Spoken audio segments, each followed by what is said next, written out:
Confidence में आज राज्यसभा आज पार्लियामेंट में बोलेंगे, इस पे आप क्या कहेंगे? देखिए, हम सब बेसब्री से इंतजार कर रहे हैं। ये नो कॉन्फिडेंस मोशन आंकड़ों के लिए नहीं लाया गया था। हम जानते हैं आंकड़े आपके पास हैं, लेकिन हमारे पास छोटे आंकड़े हैं।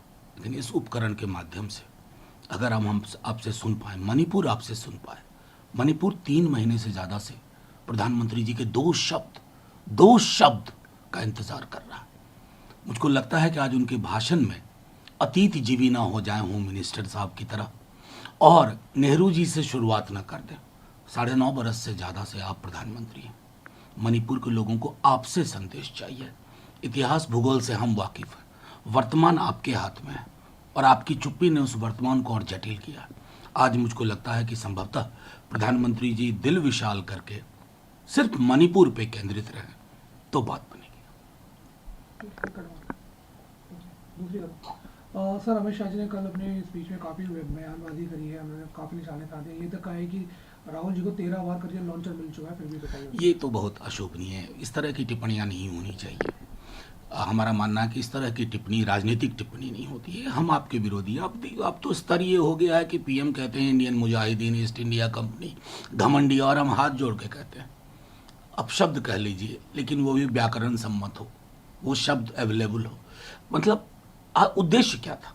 उद्देश्य मणिपुर को संदेश देना था इस नो कॉन्फिडेंस मोशन का। उनके भाषण के हिस्से में अतीत कितना प्रबल रहा। कभी ऐसा हुआ था कि two forces are fighting each other in Manipur? ये क्यों हो रहा है? Because the union government is paralysed और स्टेट गवर्नमेंट एग्जिस्ट ही नहीं करती है। उस पर फोकस करने के बजाय अगर आप अतीत में ये चीज वो चीज भ्रष्टाचार उसका, अरे साहब अचार डाल रहे हैं आप। 9.5 साल से ऊपर हो गए।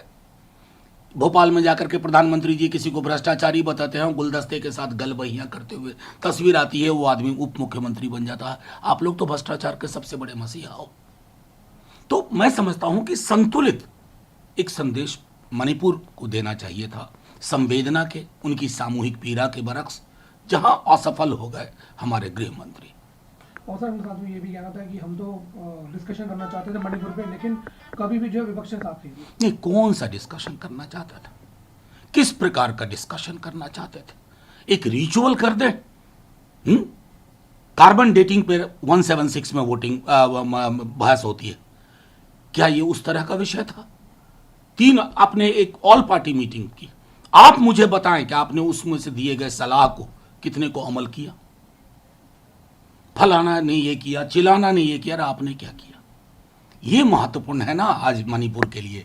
चाहे कुकी हो, माइती हो, नागा हो, आप उनको संदेश नहीं दे पाए। इसलिए मैं कहता हूं गृह मंत्री सरदार पटेल भी थे।